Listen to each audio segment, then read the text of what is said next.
Merci Mathilde. On va laisser la parole au public pour voir si il y a des questions.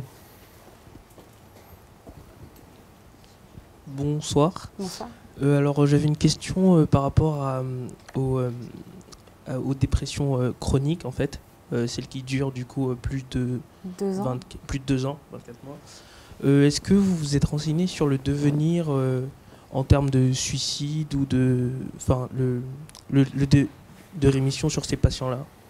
J'ai pas tout entendu. Le devenir en termes de suicide? Oui, en termes de suicide ou le devenir en général de ce type de population.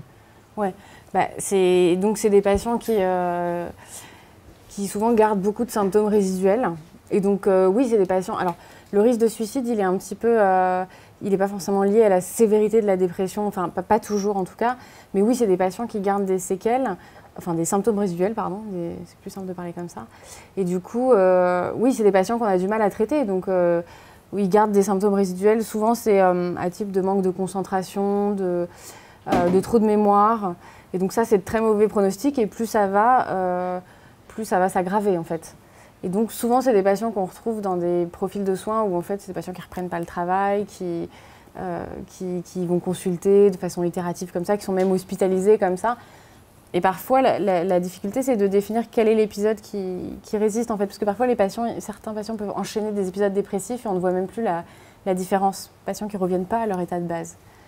Donc voilà, je n'ai pas de chiffre précis sur le taux de suicide de ces patients-là, mais oui, il est un petit peu augmenté par rapport à ce que ça aurait été avant leur dépression ou même en population générale.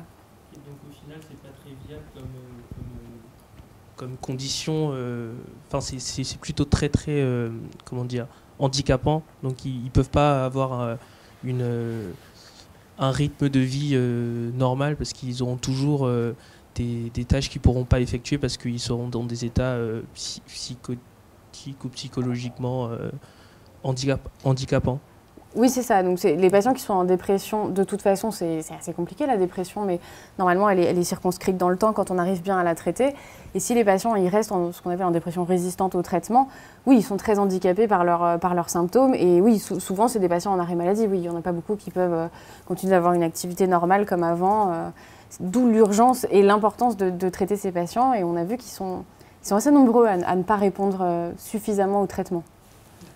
Merci. Justement, pour enchaîner, avant de prendre une question, tu parlais que c'était la première cause d'incapacité dans le monde. Est-ce que tu connais les statistiques en France?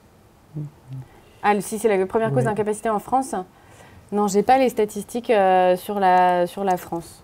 Mais non, à chaque fois, les statistiques sont mondiales, en effet.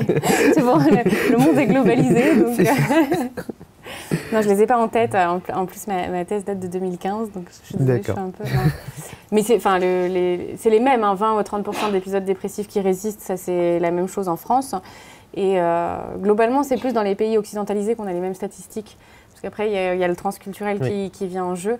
Et là, on n'a pas les mêmes statistiques. Donc nous, je sais qu'on a les mêmes statistiques que les Américains, que les Canadiens, que les grands pays occidentalisés, quoi.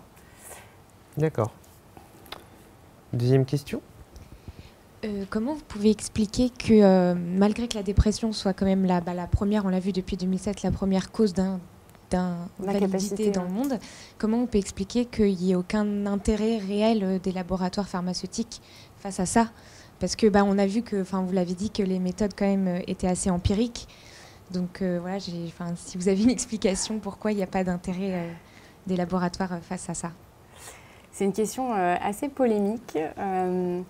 Alors, dire qu'il n'y a pas d'intérêt des laboratoires, je dirais pas ça, parce que du coup, ils développent quand même de nouveaux antidépresseurs. Je pense plutôt que c'est la recherche qui patine un petit peu, en fait. Parce que les laboratoires, sincèrement, ils ont sorti des nouveaux antidépresseurs. Voilà, ils font un peu ce qu'ils peuvent, mais du coup, ils ont envie aussi de sortir... Parce qu'il y a un gros marché, en fait, pour la dépression. Un peu moins pour la dépression résistante. Et moi, je dirais pas qu'il n'y a pas d'intérêt de leur part. Je dirais que c'est plutôt un manque d'efficacité. Après, les modèles des études, ils sont peut-être pas suffisamment performants.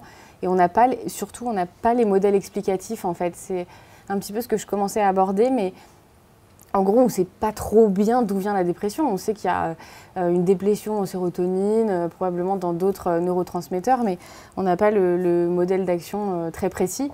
Et donc, élaborer des molécules qui seraient ultra efficaces, pour l'instant, c'est pas possible. On a des antidépresseurs qui marchent un peu, mais qui ne marchent pas sur tout le monde. Et alors, il y a des scientifiques qui pensent qu'on va plutôt vers une médecine un peu personnalisée, où on va plutôt essayer de comprendre pourquoi il y en a qui répondent et pourquoi il y en a qui ne répondent pas. Et il y a des pistes de recherche au niveau génétique là-dessus. Pourquoi il y a des gens qui répondent très bien à des antidépresseurs et d'autres, vraiment, c'est la galère, alors que leur épisode, il paraissait pas si difficile que ça à traiter au début, quoi. Donc je pense que c'est plutôt qu'on n'est pas hyper performant en termes de recherche, on n'a pas encore tout compris les mécanismes d'action.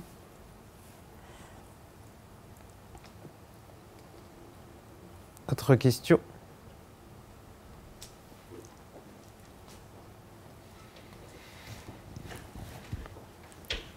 Je voulais vous demander s'il y avait une corrélation entre la cause de la dépression et du coup la résistance à la dépression. Enfin, par exemple, est-ce que si la dépression est provoquée par un divorce ou alors perdre son travail, du coup on allait avoir une différence de réponse aux antidépresseurs? Alors ça, pas à ma connaissance, et je ne sais pas s'il y a des études qui se sont intéressées à ça. Après, les événements de vie négatifs, comme vous dites, divorce, perte de l'emploi, deuil, etc. Ça, c'est des pourvoyeurs de dépression quoi qu'il arrive. C'est-à-dire que vraiment, quoi qu'il arrive, on sait que ça va favoriser l'apparition d'une dépression. Après, sur ces épisodes dépressifs-là, sur la population de personnes qui va faire des épisodes dépressifs, il y en a un tiers qui va résister. Donc après, à ma connaissance, il n'y a pas d'études qui montrent si telle ou telle cause va impacter. Mais même les relations de cause à effet, elle n'est pas si simple dans le fait de déclencher une dépression. Il y a des gens qui sont plus susceptibles de déclencher une dépression avec probablement une susceptibilité génétique. Mais ça, c'est pareil, c'est vraiment des suppositions et pour l'instant, il n'y a pas de preuves formelles, quoi.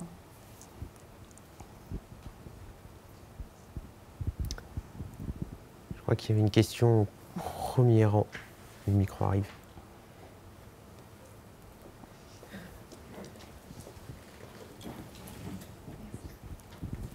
Justement, par rapport à la recherche, qu'est-ce qui pose problème justement pour la mise en place de recherche sur ce sujet-là?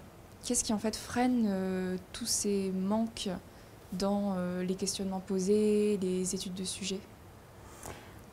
Moi, je pense que le concept, il est assez flou. Une dépression résistante, ça résiste à quoi, à combien de temps? Vous avez vu qu'il faut quand même définir déjà tout ça avant d'en parler.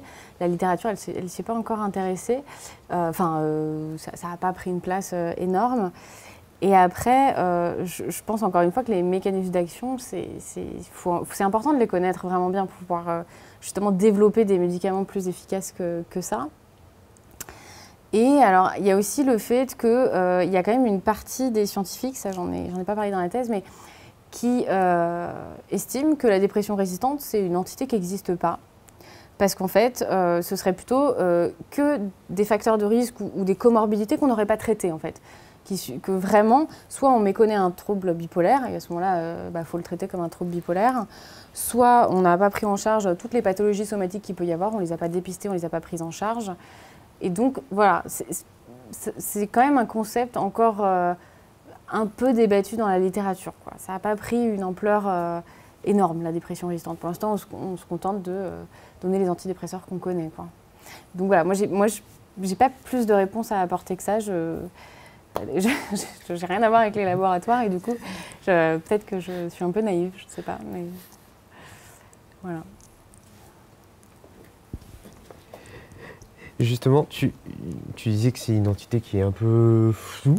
Tu parles de 6, si j'ai bien suivi la définition, c'est 6 semaines à posologie maximale. Ouais. En tout cas, maximale autorisée, ouais. Voilà. Ce qu'on considère comme maximal.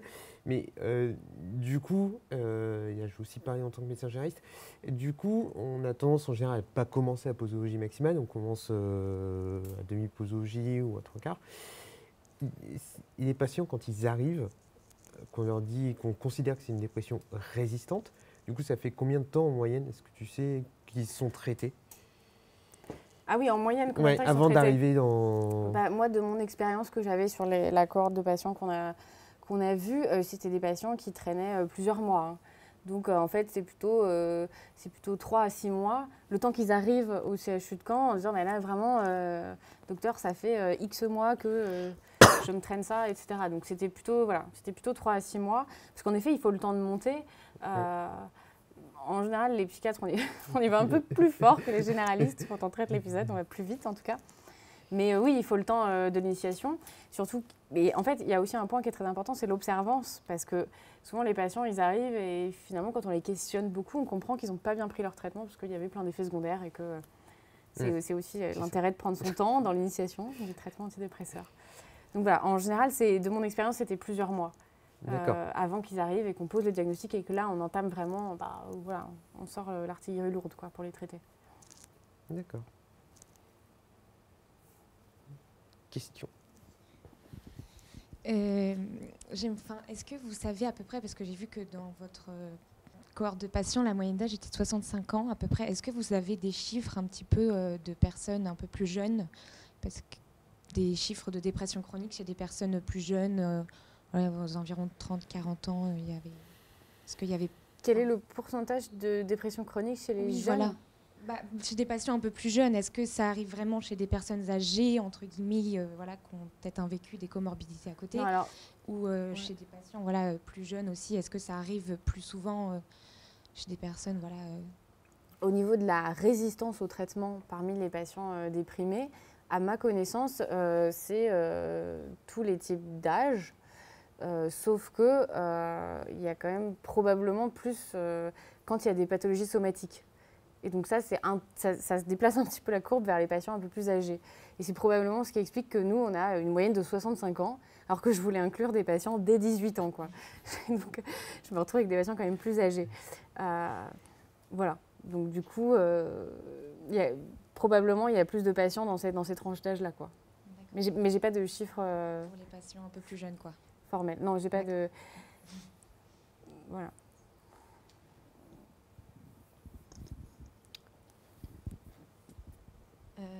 J'avais une question par rapport au devenir des dépressions résistantes, et notamment les dépressions chroniques. Est-ce que parfois on voit des patients qui peuvent devenir bipolaires ou schizophrènes suite à leur dépression, en fait, qui se transforment en un autre trouble psychiatrique finalement ? Alors, non, ça ne peut pas se transformer. La dépression, on ne peut pas se transformer. Par contre, il y a des cas où on méconnaît un trouble bipolaire. C'est-à-dire que le trouble bipolaire, il ne s'est pas encore révélé dans toute sa dimension. Et pour porter le diagnostic d'un trouble bipolaire, il faut que le patient il ait fait à la fois des épisodes dépressifs et à la fois des épisodes maniaques. Et parfois, on n'a pas de chance, on n'a pas de chance, lui surtout, il commence par faire que des épisodes dépressifs. Donc là, on se dit, c'est des épisodes dépressifs qui résistent, on va le traiter, machin. Et puis après, il va faire un épisode maniaque. Et donc là, on va le traiter autrement finalement, puisqu'on va là, pour le coup, on aura le diagnostic de bipolarité qui sera accessible et qui sera apporté.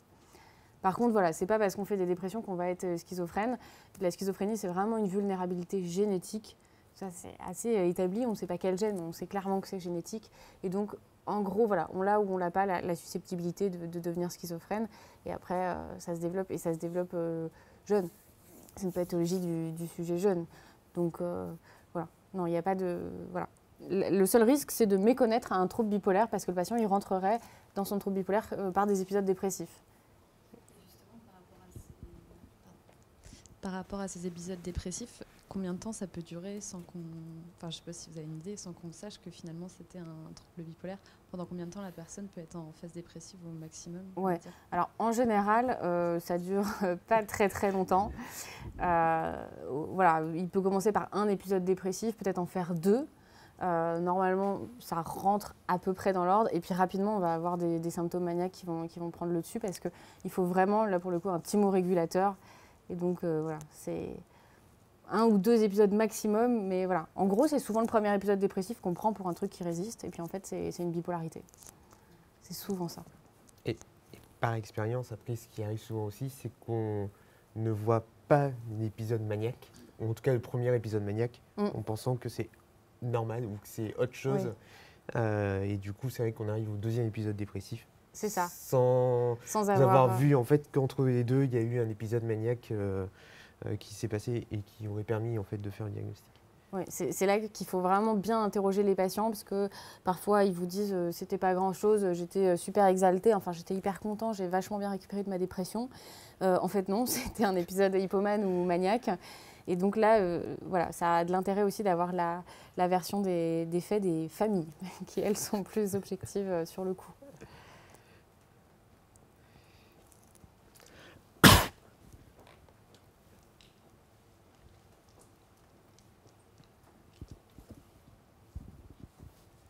Vous disiez du coup que c'était résistant, donc c'est résistant par rapport entre autres aux thérapeutiques.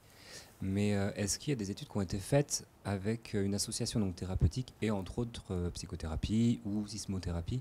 Et est-ce que ça a été prouvé ou non du coup que ce qui était résistant en association, ça pouvait devenir justement peut-être moins résistant ou pas? Ou est-ce que ça n'a jamais été... J'ai pas forcément compris en fait, l'objet du coup, de votre question. Là, on est sur la thérapeutique, donc Ouais. du coup, la dépression elle est résistante entre autres au traitement. Mais est-ce que du coup, il y a déjà des études qui ont été faites pour des dépressions qui étaient résistantes vraiment aux thérapeutiques, en mettant en place du coup un suivi en plus avec une psychothérapie ou en plus une sismothérapie? Est-ce qu'on s'est rendu compte que peut-être ça pouvait un peu diminuer la résistance de ces dépressions-là ou pas? Alors, le diagnostic de dépression résistante, il est porté quoi qu'il arrive après ces 2 essais d'antidépresseurs qu'on met à la suite, hein, l'un puis l'autre.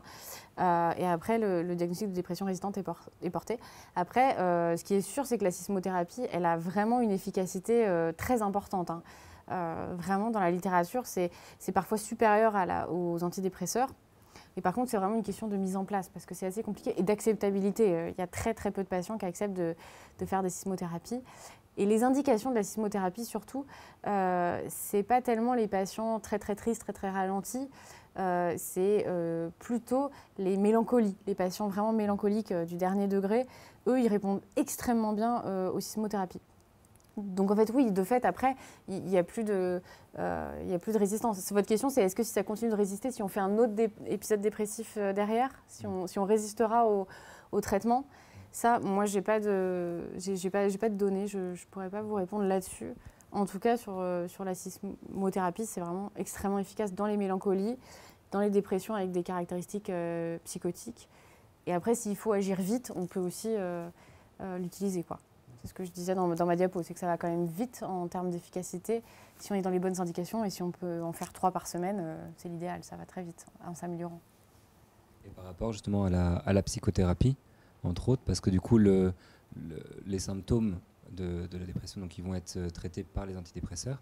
Mais donc, si ça ne fonctionne pas, du coup, c'est vrai que du coup, la psychothérapie, elle va normalement un petit peu plus loin pour aller chercher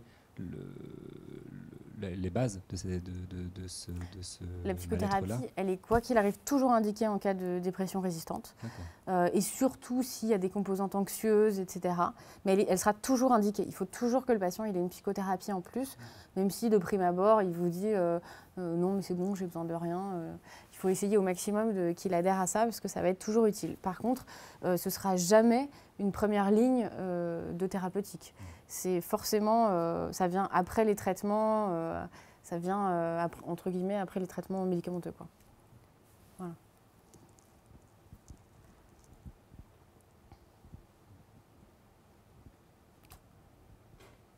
Une autre question?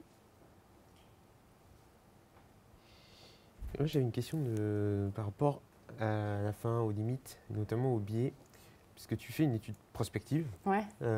Et tu pars d'un biais de mémorisation. Alors c'est un peu paradoxal. Ouais, c'est vrai.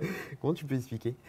En fait, ce que je voulais dire, c'était que alors, moi, j'ai donné mes questionnaires aux équipes et parfois, ils avaient du mal à remplir mes questionnaires et du coup, je leur demandais de m'appeler, quoi, s'ils avaient des problèmes pour le faire. Et donc, moi, j'allais les voir et du coup, après, il fallait... pour moi, ce que j'appelais biais de mémorisation, c'était surtout qu'ils n'avaient pas forcément tout tracé dans le dossier.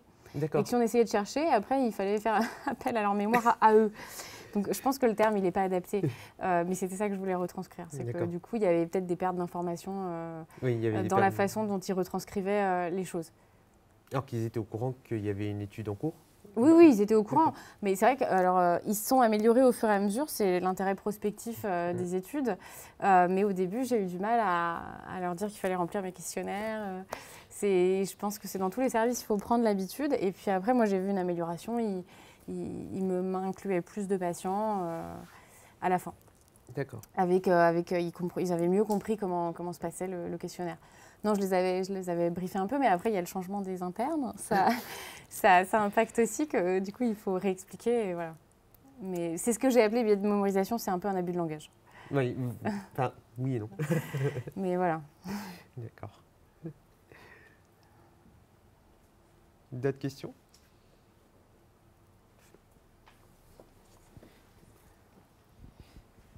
Qu'est-ce que vous voudriez donner comme suite à votre étude? Alors, étant donné que c'était une évaluation des pratiques professionnelles, j'aimerais bien qu'il y ait un plan d'amélioration qui soit fait et qui soit protocolisé pour que les pratiques s'améliorent en fait. Moi, j'avais vraiment envie d'une thèse ultra pragmatique pour aider le service à s'améliorer, pour être dans vraiment une démarche qualité. Donc voilà, la première partie d'une EPP, c'est d'extraire les recommandations. Ensuite, c'est de faire un peu le questionnaire, l'instantané de comment on fait. Et puis après, de développer son plan d'amélioration. Donc oui, je pense après que les équipes, ils ont déjà, rien que le fait de faire une étude là-dessus et rien que le fait de faire du prospectif, c'est-à-dire d'inclure au fur et à mesure du temps, les équipes modifient déjà leur façon de faire. Donc voilà, moi j'aimerais bien qu'il y ait un plan d'amélioration protocolisé et que voilà, ça puisse aider les équipes. Et est-ce que vous souhaiteriez qu'il se limite justement à l'endroit où vous avez fait votre thèse, ou est-ce que vous aimeriez l'étendre un petit peu et mettre en lumière en fait justement ce questionnement-là? Ah bah non, moi j'aimerais bien que ça diffuse un peu partout parce que c'est vraiment la dépression, c'est quand même oui, ça touche énormément de gens. Donc moi j'aimerais bien que ce soit diffusé partout, mais et que du coup l'intérêt là-dessus soit un peu grandissant. Il y a une fondation qui s'appelle la Fondation Fondamentale, je ne sais pas si ça, vous connaissez, mais qui fait là-dessus des centres experts. Et du coup, ça, je trouve ça assez intéressant. C'est là où j'ai demandé à faire mon interchu en 8e semestre. C'est des centres de consultation spécialisés où on peut envoyer les patients. Il y en a en général un par région ou alors un peu plus loin, et on peut envoyer les patients là, et eux, ils sont spécialisés dans la recherche et la consultation avec ces patients-là. Du coup, ça, c'est assez intéressant. Moi, j'aimerais bien, mais c'est pas moi du tout qui décide, mais qu'il y ait des centres experts dépression résistante et schizophrénie à Caen, oui, moi, j'aimerais bien. Est-ce que du coup, le plus proche, actuellement? Eh bien, pour dépression résistante, c'était Paris. Je crois qu'il y a Lille aussi, mais... D'accord. Voilà, après, à Caen, il y a le centre dépression résistante autisme. Voilà. C'est encore au CHR. D'accord. Ok.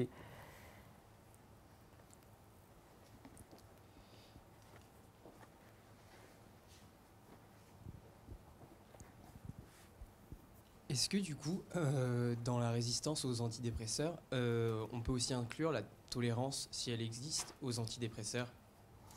Qu'est-ce que vous appelez la tolérance?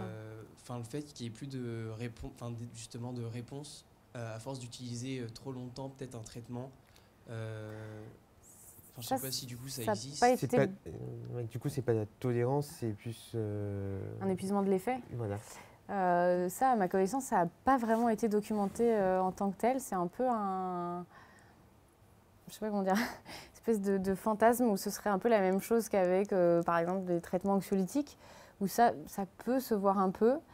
À ma connaissance, il n'y a pas d'épuisement de l'effet antidépresseur. Il y a simplement une pathologie qui s'enquiste. Et puis encore une fois, il faut toujours rechercher si le patient il les prend bien, ces antidépresseurs. Parce que s'il les prend un jour sur 2 ou un jour sur 3, ou s'il oublie tout, ou si... L'hypothèse, c'est que quand même, les antidépresseurs, ils marchent et il n'y a pas vraiment d'épuisement de l'action, mais plutôt il y a des choses qui ne sont pas traitées à côté, quoi. C'est plutôt ça l'hypothèse. C'est que peut-être que le patient il a besoin d'une psychothérapie en plus, peut-être qu'il faut qu'on lui traite son syndrome d'apnée du sommeil ou je ne sais quoi. Donc voilà, moi j'ai pas... c'est un concept qui n'existe pas vraiment, la tolérance aux antidépresseurs dans la littérature. Enfin, moi je ne l'ai pas vu.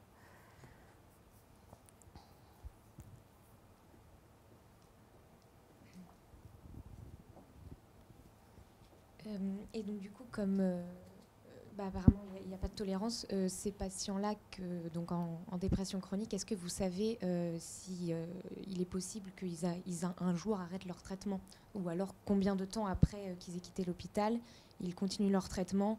Ou voilà, s'il y a un moment, à partir d'un moment, un arrêt total et une rémission complète, entre guillemets.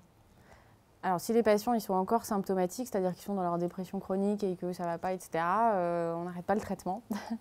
Il y a des patients qui prennent les antidépresseurs quasiment à vie, quoi, parce que ça ne s'améliore pas. Et donc, voilà. Donc, non, il n'y a pas... Enfin, tant qu'il y aura... mais après, si le patient s'améliore, on voit... C'est pour ça que les échelles sont quand même vachement utiles, parce que quand on est la tête dans le guidon en tant que clinicien, il y a des fois, on ne voit plus bien et ça vaut le coup de faire un score de dépression sur le patient. Permet de le voir s'améliorer. S'il s'améliore vraiment, si par exemple on a 50% d'amélioration à son échelle, on peut arrêter l'antidépresseur après. Mais il faut une longue période, il faut au moins 12 mois de stabilité. Donc il faut avoir une longue période de stabilité sur ces symptômes, que ça se passe bien, vérifier, et après on peut l'arrêter. Au contraire, il faut toujours mieux arrêter le traitement antidépresseur, mais on prend une marge de sécurité assez grande. Est-ce qu'on sait justement le pourcentage de patients à qui on n'arrive pas à arrêter le traitement? Sur les 20 à 30% des patients résistants, non, c'est une bonne majorité, je crois. Je n'ai pas le pourcentage en tête, mais pour l'instant, on n'est pas très performant sur ces patients-là. Donc,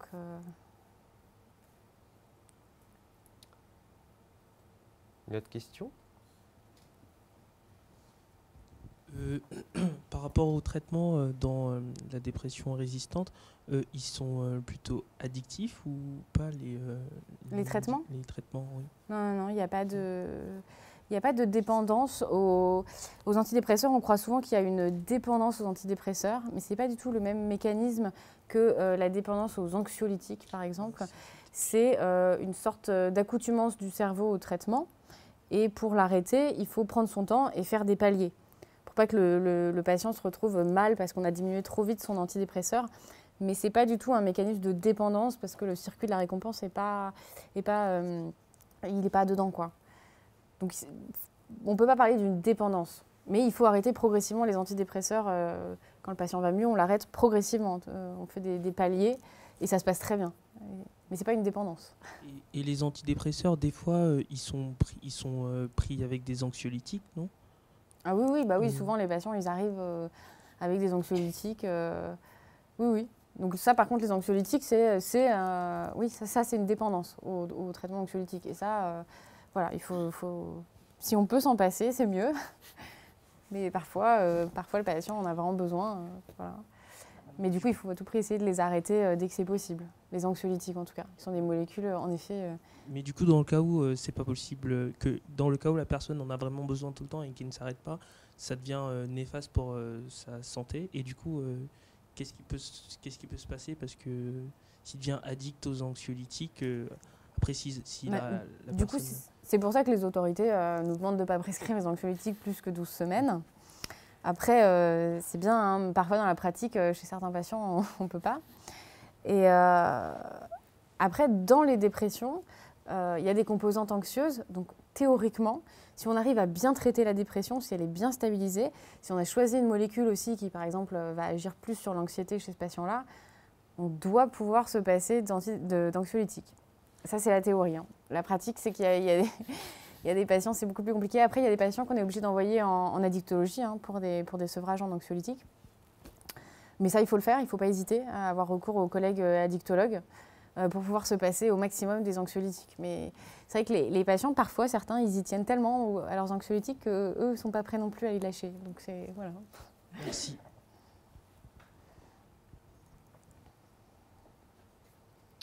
D'autres questions?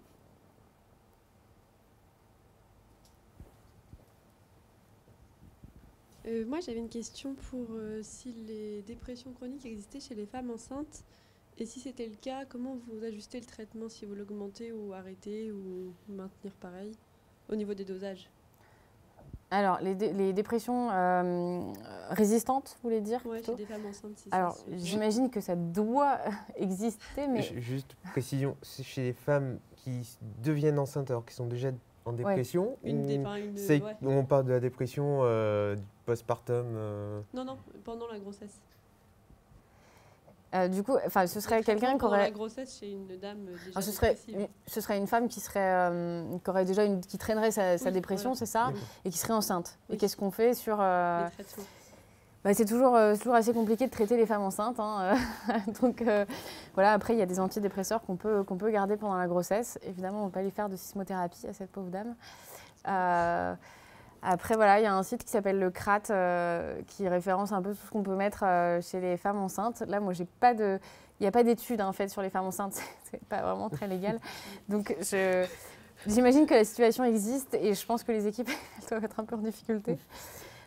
Probablement qu'après l'accouchement, là, on peut remettre un peu des thérapeutiques. Oui, moi, c'est ce que je voyais, que des arrêts. Et en fait, on prend après l'accouchement, mais c'est hyper dangereux pendant la période de grossesse.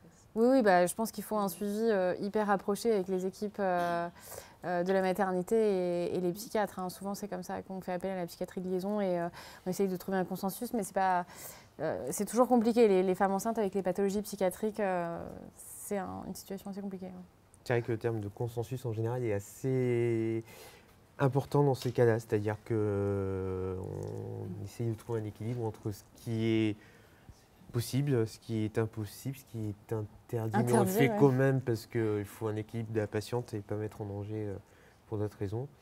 Mais c'est toujours un équilibre assez précaire. Ah oui, non, les femmes enceintes à traiter par les psychotropes, c'est pas simple. Ouais.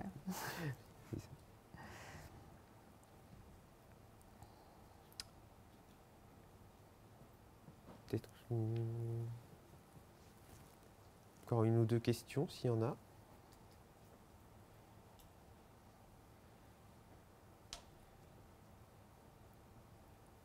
Pas de questions.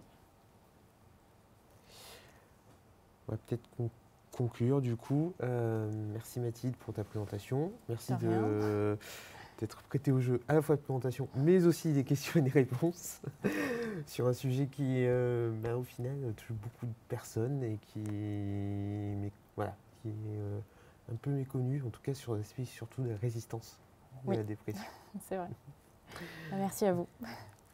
Merci au public d'être venu et surtout d'avoir participé.